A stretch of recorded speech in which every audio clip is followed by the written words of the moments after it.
გალაქტიონი ამბობს, ისე ამოწმენდილი, რომ ანგელოს დაინახავს მოდარაჯე კაცის თვალი. სამწუხაროდ დღეს მოწმენდილიცა არ აქვს. საერთოდ როგორი ზაფხულია, წარმოუდგენელი, არნახული, ასე ვიტყვი. უნდა მომიტევოთ, სწორედ იმის გამო, რომ მოღრუბლულია დღეს თბილისში, განათებაც შესაბამისი არ არის, ოდნავზე მეტად ჩაბნელებულია. უკეთესი კუთხის შერჩევა ვეცადე, მაგრამ ვერ მოვახერხე. ამიტომ გაცილებით მნიშვნელოვანია ჩემი მოსაზრებით, რას ვიტყვი და როგორ ვიტყვი. და გაცილებით მნიშვნელოვანია, რომ მომისვინოთ ეს ერთგვარად არის გაგრძელება გუშინდელი ძალიან საინტერესო საკითხისა, რასაც ახლა გავამახვილებ. ყურადღებას გუშინაც ამ თემაზე მომიწია საუბარი. საქართველო არის მარადიული ქვეყანა, შევთანხმდით. 2026 წელია ახლა ქრისტეს შობიდან. საქართველო არსებობს, გადარჩა, ვის არ გადაურჩა, მართლა ვის არ გადაურჩა, არაბებს, მონღოლებს, ასე შემდეგ, რუსებს გადაურჩა და საქართველო არა მარტო არსებობს ახლა, არამედ უნდა იარსებოს ამ ქვეყანამ კიდევ, ასე ვიტყვი თქვენის ნებართვით, 100,000 წელი, ან მილიონი წელი, ვიდრე პლანეტა დედამიწა არ შთაინთქმება, მანამდე საქართველო უნდა არსებობდეს. თანხმდებით? მე მგონი თანხმდებით და მოკიდობთ იმისა, ვისი ამორჩეველია კოცების, ნაცების, კოლექტიური ნაცების, ლეიბორისტების, რომლებიც კოლექტიური ნაცები არ არიან, მაგრამ ნაცები არიან, მომავალი ნაცების, მომავალი კოცების, რუს-ქართველების, არა, ესენი არ უნდა მეხსენებინა. მოკლედ, ამაზე წესით თანხმდებით. ეს ქვეყანა არის წარსულის გმირებისა, უცნობებისა თუ ნაცნობებისა და მომავალი გმირებისა, ნაცნობები რომ იქნებიან, ცნობილები რომ იქნებიან და უცნობები ვინც იქნება. მაგალითად, ცნობილებზე ვილაპარაკოთ. დავით აღმაშენებლის თანხმდებით 1121 წელს ყველანი ამას ვლაპარაკობთ და იმიტომ ვიმეორებ ამ სიტყვებს, მოხდა ძლევა ის საკვირველი. დავით აღმაშენებლის თავკაცობით 60 გორზე, ხო, საქართველოს ჯარმა საქართველოს დაამარცხა არა შემოსული, არამედ ძალიან მძიმე სიტყვის წარმოთქმა მინდა ახლა. აი ისე შემოსული მტერი. დავით აღმაშენებელი არის ერთ-ერთი დამფუძნებელი მამა ამ ქვეყნისა. ვაღიარებთ, გეთანხმებით. დავით აღმაშენებელამდე ვინც იყო მონარქი, დიდი მონარქებზე ვლაპარაკობ, პაგრატი, ვახტანგ გორგასე, სხვები და სხვები, ჩვენ ვამბობთ, რომ მათია ეს ქვეყანა. აგრეთვე ვამბობთ, რომ დავით აღმაშენებლის პირდაპირ ან არაპირდაპირ შთამომავლებისა არის თამარი. ერთ-ერთი პირდაპირ შთამომავალი. პაგრატიონი ნებისმიერი, ვინც სამეფო ტახტზე ავიდა. აღარ ვლაპარაკობთ, ვინ როგორ ავიდა, ხო? თამარი როგორ ავიდა, ამას არ ვეხებით, მოცემულ ეტაპზე ყოველ შემთხვევაში ისტორიკოსებმა იმჯელონ ამ თემაზე და მსჯელობენ კიდეც.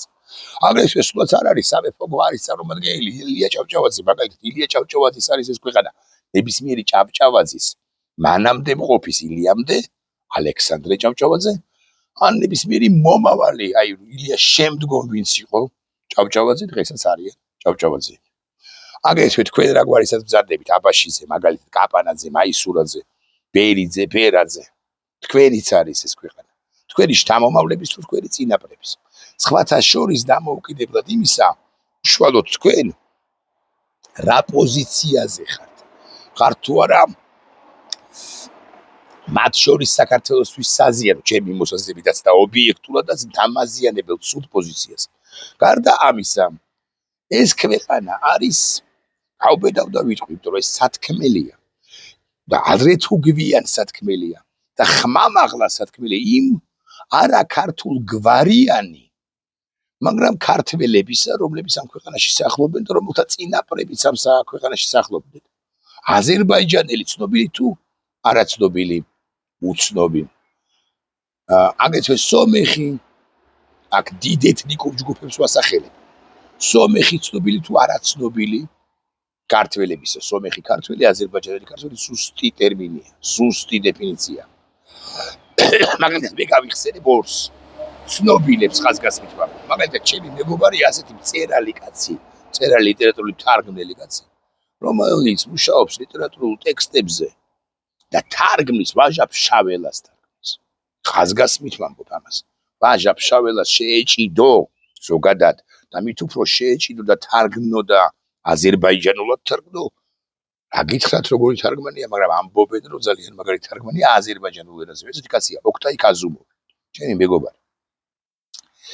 ბევრ ტაბლიაშვილზე მომიტევეთ ტაბლიაშვილებო, ბევრ სააკაშვილზე, ბევრ ივანიშვილზე, ბევრ ბერიძეზე, აბაშიძეზე, ბერაძეზე, მაისურაძეზე, კაპანაძეზე თუ რა გვარის ბრძანდებით თქვენ მე ხო არ ვიცი. ბევრი თქვენი გვარის წარმომადგენელზე უკაცრავად ასე არ მინდა გავაჯიბრო მაინც და მაინც, მაგრამ უკეთესი აზერბაიჯანელი ქართველი.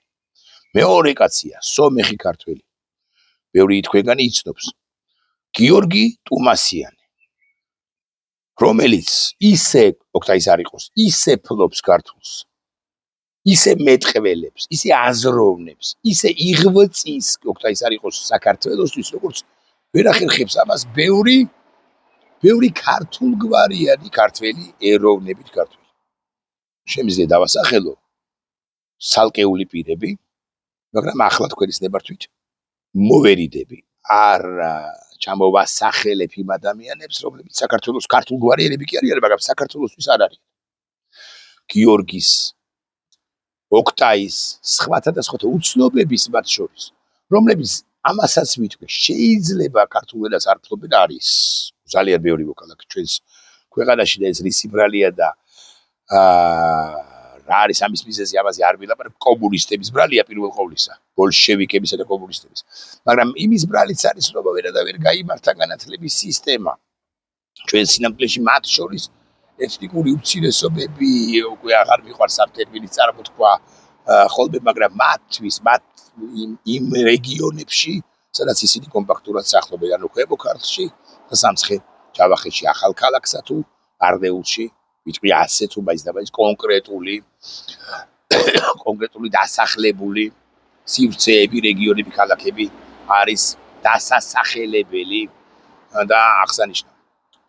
მათიც არის, იმიტომ რომ ისინი ამ ქვეყნისთვის არიან, ამ ქვეყნისთვის იღბწიან, ამ ქვეყანაზე ფიქრობენ, ამ ქვეყანაში მსახურობენ. ამ ქვეყნისთვის იხდიან გადასახადებს.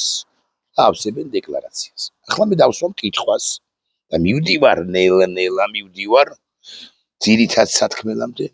რუსები რო ჩამოვიდნენ აქ, ისინი ამ ქვეყანაში გადასახადებს იხდიან.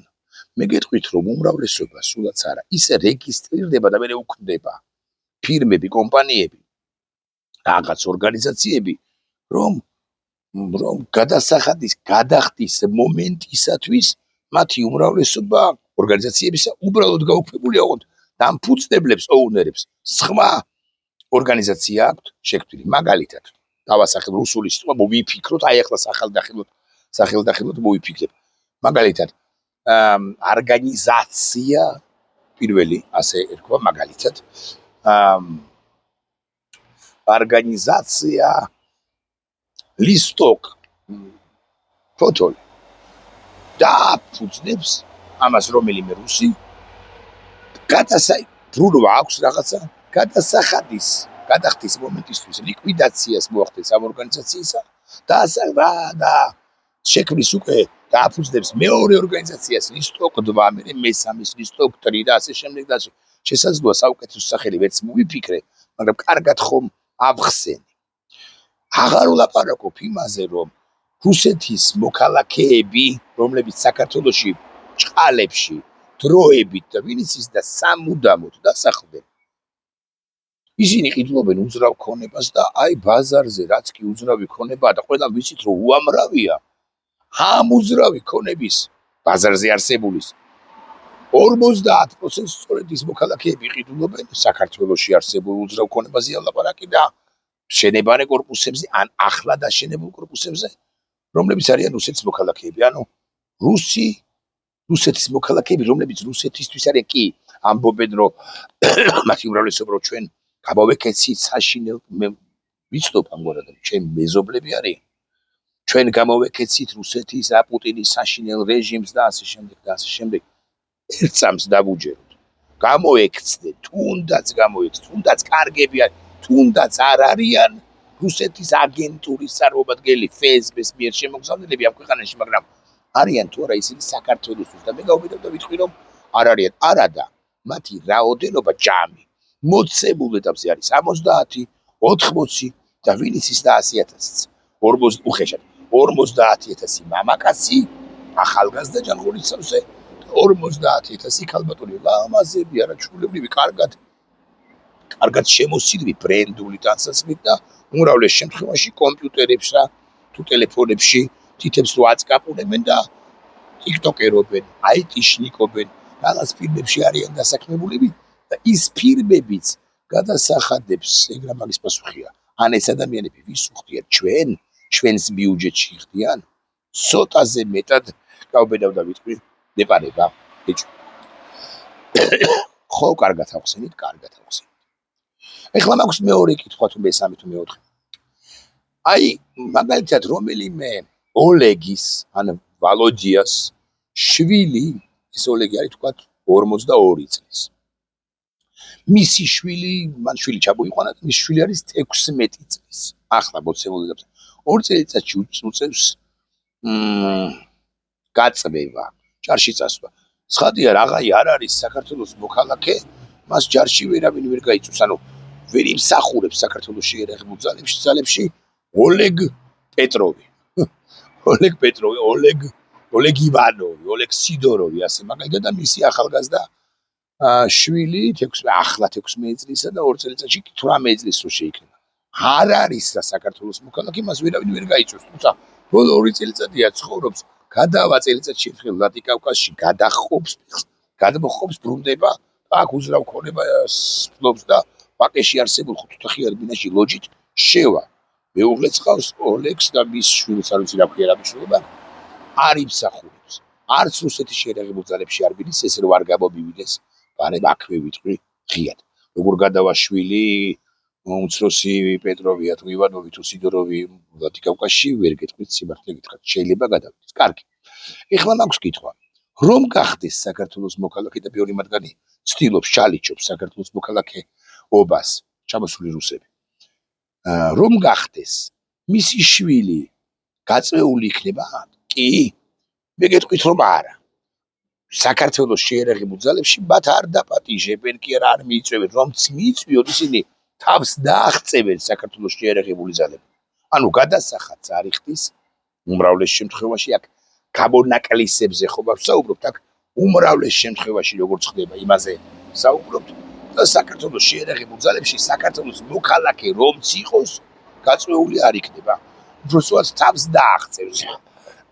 გაწვეული ვინც ის და იქნება, მაგრამ თავდაღწევას კი შეეცდება კერძოდ ოფიციალურად არავინ არ მიიჩნევს რომ მე ახლა ქთამზე ვლაპარაკობ, არა, არ ხდება ჩვენს ქვეყანაში ასე, მაგრამ ოფიციალურად გადაიხდის იმ გადასახადს, რაც მისი გადახდაც შესაძლებელია, შესაბამისად თავს აირიდებს, რომ იყოს საქართველოს შეიარაღებული ძალების წევამდელთა შორის, ანუ ახალგაწვეულთა შორის, ანუ საქართველოს შეიარაღებულ ძალებში მესმის. არ გეგონოთ რომ ვაკამათობ თუ ვაპროტესტებ, მაგრამ არ გეგონოთ რომ მაინც და მაინც ახლა იმიტომ ლაპარაკობ ამაზე რომ ისინი რაღაც გავკილოთ, შევარცხვინოთ, აბა შეიმინგოთ, გავრიყოთ. ასეა უბრალოდ. ქართველები ცდილობენ თავდაღწევას, ისე არ გამომივიდეს. მდიდარი მამიკოების შვილები, ეროვნებით ქართველები, უმრავლეს შემთხვევაში არა, ეროვნებით ქართველი მდიდარი მამიკოების შვილები უმრავლეს შემთხვევაში ასე ახერხებენ კიდეც. ეს არის ერთგვარი ბექგრაუნდი, რაც გავაკეთე თუ რამ გამომრჩა, სიმართლე გითხრათ არ მახსენდება რომ რამ გამომრჩენოდეს. ამაზე მინდოდეს ყურადღების გამახვილება, სხვა რომელიმე აქცენტი არის გასაკეთებელი, ალბათ სიმართლე გითხრათ არ ვიცი, მაგრამ აი მე რაც გამახსენდა თუ რაც მოვიფიქრე, ეს არის და ეს. ახლა მეორე კითხვა. რუსეთი არის იმპერია. საქართველო კიდევ ერთხელ გავიმეოროთ, არის დავით აღმაშენებლის, ბანამდე გორგასალის, ბანამდე ფარნავაზი, ილია ჭავჭავაძის, სხვა მომავალი ილია ჭავჭავაძის, თქვენი შვილების შვილიშვილების შვილთა შვილების იმათიშვილი და ასე კიდევ 300,000, არა, 1,300,000 წელი ვიდრე ეს პლანეტა იარსებებს, უნდა იარსებოდეს საქართველოს. თუნდაც არა დამოუკიდებელი, ხო ძალიან ცუდი იქნება, მაგრამ მაინც. საქართველოში არის ძალიან მძიმე დემოგრაფიული, ეკონომიკური, სოციალური ეკონომიკური და თანმდევად დემოგრაფიული მდგომარეობა. დემოგრაფიულ მდგომარეობაში მარტო შობადობას არ გულისხმობ. ქართველი ახალგაზრდების გარკვეული ან ძალიან მნიშვნელოვანი ნაწილი უპერსპექტივობის მძიმე სოციალურ-ეკონომიკური და აგრეთვე მძიმე ფსიქოლოგიური მდგომარეობის გამო ვერ ხვდებიან რა, არ იციან რა, როგორ იქნება ეს ქვეყანა, ანუ დალხენილი იქნება, ბედნიერი იქნება, ძლიერი იქნება თუ არა. ახალგაზრდების მნიშვნელოვანი ნაწილი უკაცრავად სიტყვისთვის და ითესება, შესაბამისად ეს დემოგრაფიაზე აისახება. ბერდება ქართველი ხალხი. ახალგაზრდები, ანუ რაოდენობას არ აქვს მნიშვნელობა, მაგრამ ხო ვიცით ჩვენ რომ 100,000 კაცი დაახლოებით, ანუ არა 70 წლის, 50 წლის, თუნდაც 53 წლის გახლავართ მე. არამედ სწორედაც რომ ახალგაზრდები ტოვებენ საქართველოს 30 წლამდე, 35 წლამდე ახალგაზრდები. რაოდენობას არ აქვს აკი გითხარით მნიშვნელობა, მაგრამ ხო ვიცით რომ წლის განმავლობაში დაახლოებით ასეთი არის მინიმუმ, აი როგორ მინიმუმს ვამბობ, იცით? ვამცირებ და ვამცირებ. 50, 60 ვინ იცის და 100,000 და 120,000 ახალგაზრდაც კი. ისინი მიდიან და დაბრუნებას იმ შემთხვევაშიც კი თუ აპირებენ, ვერ ბრუნდებიან, იმიტომ რომ იქ უკვე სადაც არის ევროპაში უმრავლეს შემთხვევაში ახლა უკვე მოეწყდნენ, გარკვეული შემოსავალი აქვთ. ერთი წლის წინ ვინც წავიდა ასე მაგალითად გადარჩნენ და უკეთეს გარემოში არიან ვიდრე არ ვძრახავ არც მათ, უბრალოდ არც ვაქებ, უბრალოდ ხსნი. აქ შემოდიან ამასობაში ეს ეროვნებით რუსები, რომლებიც არ არიან საქართველოს მოქალაქეები, საქართველოს გადასახადის გადამხდელები, საქართველოს შეიარაღებულ ძალებში ისინი არ მსახურებენ თუ არ იმსახურებენ. ისინი არავითარ შემთხვევაში არ უნდა მიიჩნიოთ რომ მე მათი განდევნისკენ მოგიწოდებთ ახლა. არა, როგორ ასბრძანებთ. ისინი უნდა იყვნენ თუ რაღა იუნდათ, ვინც შემოსულია ყოველ შემთხვევაში უნდა იყვნენ საქართველოში, მაგრამ რაღაცა რეგულაცია რომ დასაწესებელია, ეს კი ფაქტია. ოდნავ მოგვიანებით ამ თემაზე თქვენის ნებართვით თუ მოვახერხე და თუ მოვასწრე. ვილაპარაკოთ ისევ ქართველებზე. ქართველები გადიან სხვა ეროვნების თუ გრებავთ ასე ვიტყვი. მათ შორის რუსეთის მოქალაქეები შემოდიან, რომლებიც ამბობენ რომ პუტინს გამოვეკეცით. იმ რეჟიმს, რომელიც ისეთ სასტიკომს აწარმოებს უკრაინის წინააღმდეგ, ბოძმე, უკრაინის წინააღმდეგ როგორსაც აწარმოებს, ამ ყველაფერს გამოვეკეცით. ასე არის, რამეს ვაჭარბება. შესაბამისად, დემოგრაფიული დისბალანსი ან დემოგრაფიული მდგომარეობა ჩვენ საზიანოდ ტენდენცია დემოგრაფიული მდგომარეობის ჩვენთვის საზიანო.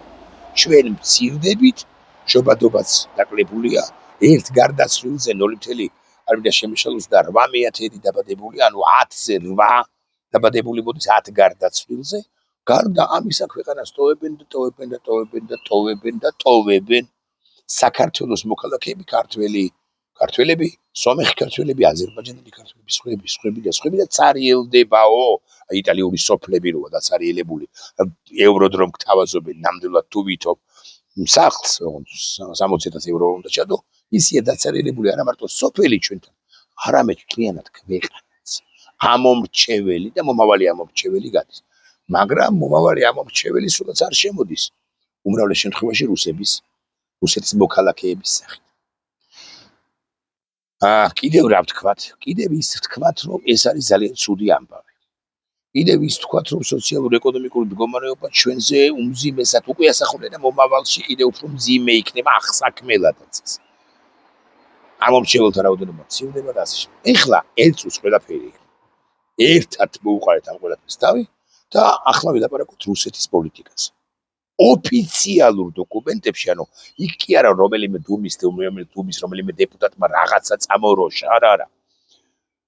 ოფიციალურ, დოქტრინალურ, კონცეპტუალურ თავარ დოკუმენტებში რუსეთმა დაწერა შემდეგი რა.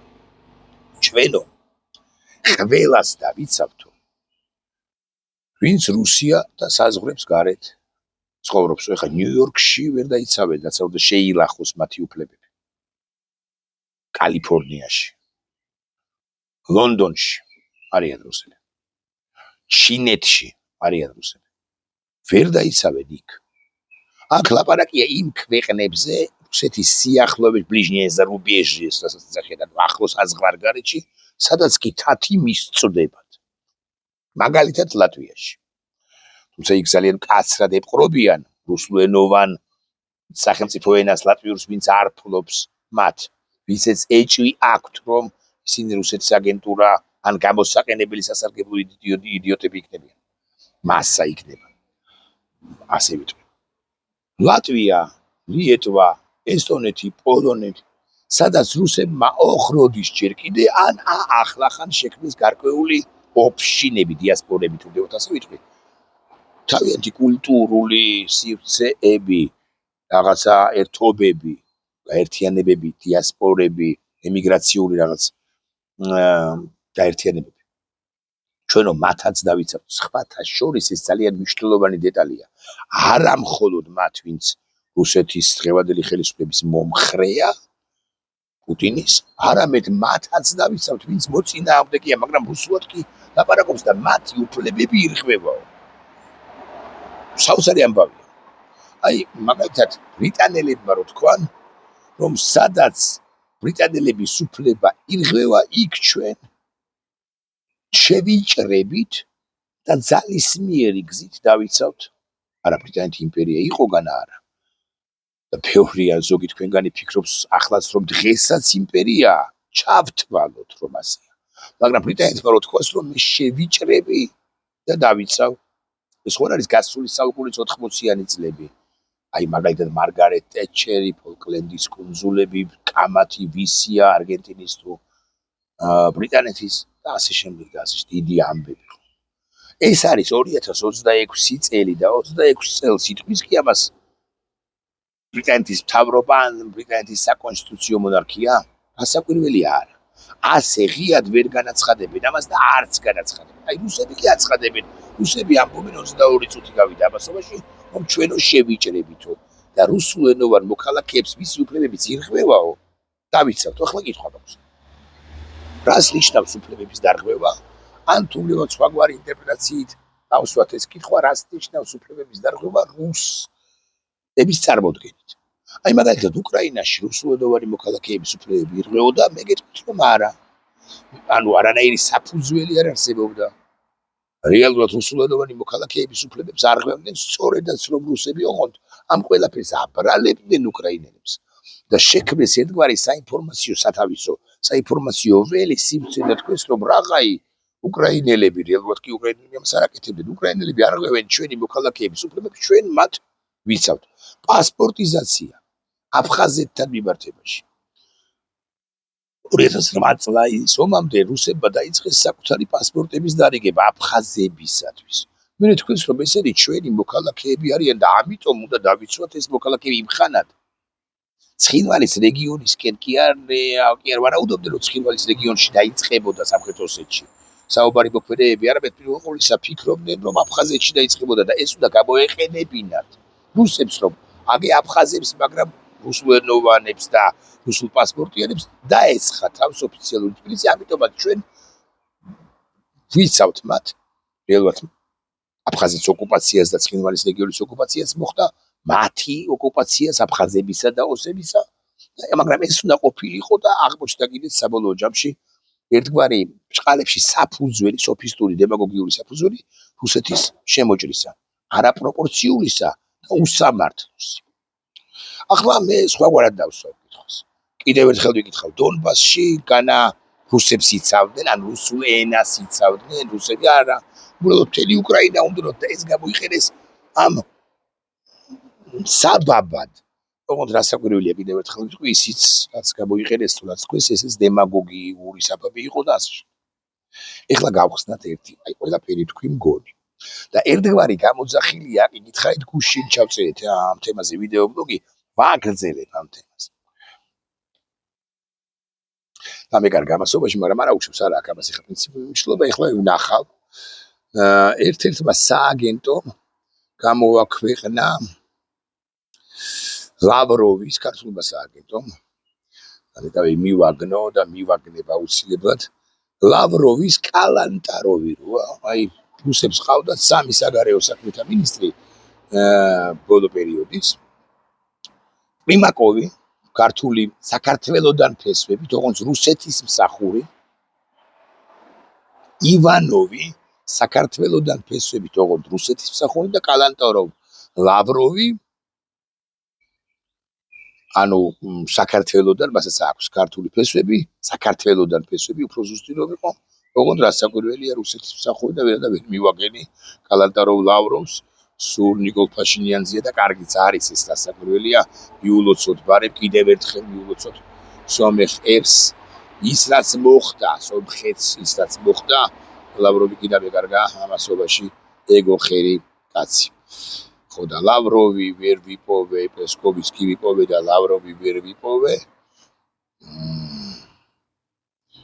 ვერ ვიპოვე და ვერ ვიპოვე. კარგი, თქვი გავცდი, იმიტომ რომ იქ რაღაც გუშინ წინდელ ინფორმაციაში ვარ და ასე შემდეგ. ნახეთ რას ამბობს ლავროვი მახსოვს ზეპირად პრინციპში და კიდევ ერთხელ მოვსკროლოთ. ლავროვი ამბობს და ვერ პოულობ. ლავროვი ამბობს შემდეგ რამეს ვერ ვიპოვე. ლავროვი ამბობს რუსეთი დაიცავს ყველა რუსს, ვინც ქვეყნის ფარგლებს გარეთ სახლობს. თუ მათი უფლებები იქნება შეზღუდული. მაგალითად, საქართველოსთან იმართებაში 30 წუთამდე მივალ და მეც არ გადავაჭარბე თქვენის ნებართვით. საქართველოსთან იმართებაში რუსები რომელიღაც ეტაპზე 2059 წლის 17 თებერვალს იტყვიან, რომ იცით რა არის? მანამდე სიტყვიან, მაგრამ მაინც. ამ ქვეყანაში სახლობს 600,000, 457,000 საქართველოში. რუსი.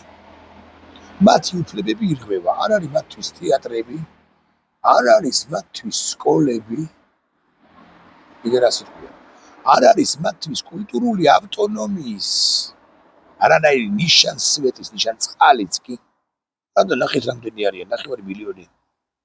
რუსი უკვე ათეული წლებია ცხოვრობს საქართველოში.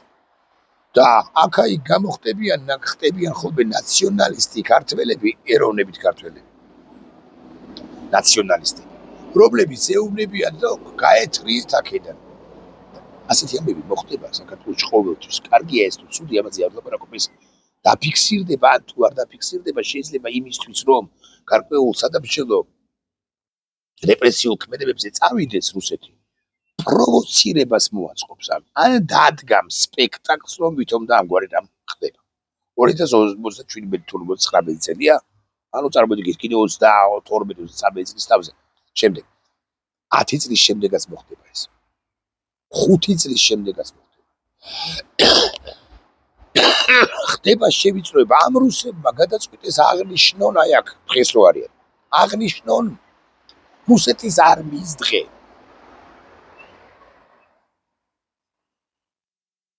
არა კი არ ეთანხმებიან პუტინს, მაგრამ აი რამდენიც არიან 70,000 მოცემულ ტაბზე 7,000 მაკაცმა გადაწყვიტ ქალიან კაციანა საქართველოს არა მოქალაქემ გადაწყვეტილება მიიღო რომ აი ყაზბეგის გამზირზე გამოვიდეს და მარშით ჩაიაროს, მერიაში შეიტანეს განაცხადი, რომელიმე ქართულგვარიანი რუსი დაუდგა მათ გვერდში, მაგალითად ვალერი კვარაცხელია აბრაზნი, ვალერი კვარაცხელია მიიტანა ის ფურცელი მერიაში და 7,000 კაცი გამოვიდეს, ვინმე იტყვის, გამოვიდეს.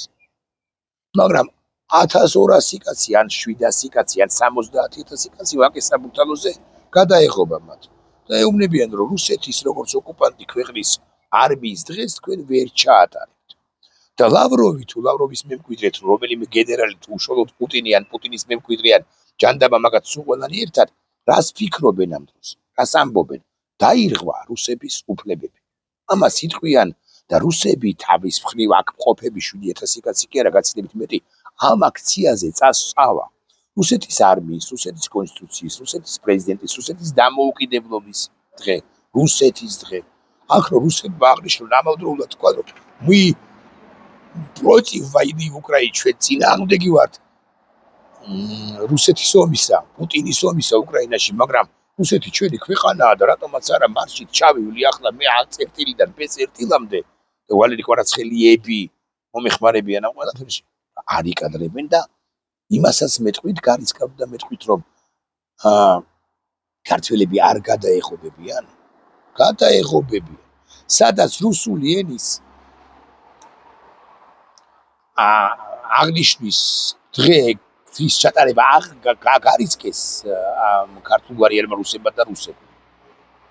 იქ ხვალ უკვე სხვა რამესაც გარისკავთ. ზე გაუცილებლად ჩამოივლის 9 მაისის ბესმერტნი პოლკ, ეგრეთ წოდებული. ბაიკერები რო არიან. ქართველი ბაიკერები გადაეღობებიან და მოსკოვში შეიძლება ჩაითვალოს, რომ ქართველმა ბაიკერებმა, ანუ ქართულმა საზოგადოებამ, ანუ ქართულმა სახელმწიფომ დაარღვია რუსების უფლებები და ვარიში. ეს ქვეყანა ვისია? ლავროვ, კალანტაროვ, ივანოვ, სიდოროვ, პეტროვ, პუტინ თუ ასე შემდეგ მათი ქართულგვარიანი რუსების გავურიოთ ივანიშვილებისა და კობახიძეების, ბიძინა და ირაკლი კობახიძე გულისხმება, ბიძინა ივანიშვილი და ირაკლი კობახიძე. თუ ეს ქვეყანა არის ქართველების, მათ შორის ეროვნული უმცირესობების, წარმომადგენლების, კარგების ან უკეთესების, ვინც საქართველოსთვის არის. და საქართველოსთვის ქმედება, საქართველოს დამოუკიდებლობისთვის ქმედება, სულაც არ იქნება რუსეთის კონსტიტუციის აღნიშვნა, ან რუსეთის დამოუკიდებლობის აღნიშვნა და მასში ჩამოვლა სითიმოლიდან თუნდაც ყაზბეგის დასაწყისამდე, ან რუსთაველის გამზირზე, ან ჭავჭავაძის გამზირზე, ან თუნდაც არადედა ქალაქში და სადღაც არ ვიცი, ჩხოროწყუში პირობითად, ან ოზურგეთში. არ იქნება ეს. და წავლენ თუ არა რუსები ამ პროვოკაციაზე? წავლენ. ხსენებული ლავროვი ამბობს, რომ ჩვენო გადავაჭარბე 30 წუთს, ჩვენო ძალით დავიცავთ. ძალისმიერი გზით დავიცავთ იმ რუსებს, რომლებიც ქვეყნის ფარგლებს ან რუსეთის ფარგლებს მიღმა ცხოვრობენ, მაგრამ რუსეთის მოქალაქეები კი არიან, ან ორმაგი მოქალაქეები არიან. ან ასე შემდეგ, რუსეთისთვის არიან. და რომლებსაც შეავიწროებს, ესაც ვის ქვეყანაო, ან ამათ ვერ ქვეყნის საზოგადოებაო. და ამგვარი ბჭყალებში თუ ბჭყალებოთ შევიწროებები გარდაუვალია ჩვენს ქვეყანაში გავბედავ და ვიტყვი, იმიტომ რომ რამ ქსენოფობიური გვაქვს ჩვენ არა, შვიდად სახლობენ, არც არავინ არ ერჩის. მაგრამ ხვალ თუ ესენი დაიწყებენ მოძრაობას, ოკუპირებული ქვეყანა ვართ, ჩვენი სახელმწიფოს წინააღმდეგ და დაიწყებენ რბილი ძალის გამოყენებით, ხო, რბილ ძალას მიმართავენ. ჩვენ აუცილებლად შევეწინააღმდეგებით. ამიტომ არის საქართველოს დე-ფაქტო ხელისუფლება, ქართული ოცნება დამნაშავე ქართული სახელმწიფოს, მომავალი სახელმწიფოს, არსებული სახელმწიფოს და წარსული, ჩვენი წარსულის წინაშე. ილიას შოთა რუსთაველის, დავით აღმაშენებლის, ვახტანგ გორგასალის, მირიანის, ფარნავაზის, უკვე შემდგომ რაღაც ბაგრატ ყესანის, გრიგოლ ხანძთელის, სხვაები დავით გურამიშვილის, სულხან საბას თუ რამის კიდე რა, გალაქტიონ ტაბიძის თუ პირველი დესპოტა ყველას წინაშე. რომ მან აბსოლუტურად გაუთვლელი დემოგრაფიული პოლიტიკა აწარმოა. დემოგრაფიული კი არა, ეს აემიგრაციო უკაცრავად პოლიტიკა აწარმოა. აქ შემოეყარ უკაცრავად, ყველას კი არ გულისხმობ, რომ ასე ვიტყვი. აქ შემოვიდნენ რუსეთის მოქალაქეები, რომლებიც ვითომ და გამოეცნენ მათი ნაწილი მოსკოვში პუტინის რეჟიმს, მაგრამ ისინი საქართველოსთვის არ არის. მათ აქვთ ყველა პირობა შექმნილი, ოთხი გადარჩენილი იყო საქართველოს ხელისუფლება და გამოყანეს ეს უძრავი ქონება ბინები და მათი 50-60-70% სწორედაც რუსეთის მოქალაქეების მიერ არის შესყიდული. ასე მდგომარეობამდე მიიყვანეს და ხვალ უკვე ეს იქნება უზარმაზარი პრობლემა ჩვენთვის. რომ ვიცოდეთ მაინც ჩვენი სახელმწიფო ორგანიზმისთვის, იმ სახელმწიფოსთვის, რომელიც ახლა ასე ვიტყვი, უნდა ყოფილიყო კი არა, უნდა იყოს მილიონი წელი ვიდრე პლანეტის დაღუპვამდე. ოღონდ რუსებს არაფერს არც ერთ ინდივიდს არ ვერჩით. ინდივიდსაც და რუსულ საზოგადოებასაც ვერჩით მაშინ, როდესაც ამ ოკუპანტი ქვეყნის წარმომადგენლები საქართველოს წინააღმდეგ დგამენ ნაბიჯს. ეს ნაბიჯები მომრავლდება. ამას ქვია რბილი ძალა, ამას ქვია კომპლექსური ჰიბრიდული ომი ჩვენს წინააღმდეგ, ჰიბრიდული ომის ელემენტი ჩვენს წინააღმდეგ და ამას ქვია მით უფრო ამ მდგომარეობაში, როცა ყველა მირბის ან ბევრი მირბის ამ ქვეყნიდან, ამას ქვია ქვეყნის გარდაცვალებისაკენ, დაღუპვისაკენ ბიზნეივანიშვილის მიერ გადადგმული ნაბიჯი. მეტი არა, ნახვამდის.